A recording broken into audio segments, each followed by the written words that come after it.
Welcome to Luca and Miguel. Enjoy the video.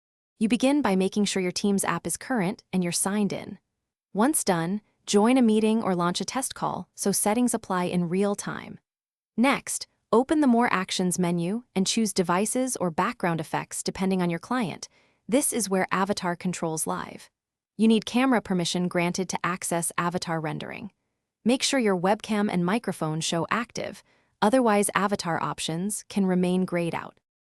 You now pick or create your avatar in the Avatar panel. Select Create New or Edit to modify face shape, hair, clothing, and small expressions so the avatar resembles you. Once you adjust features, save the avatar and choose it as your active camera feed.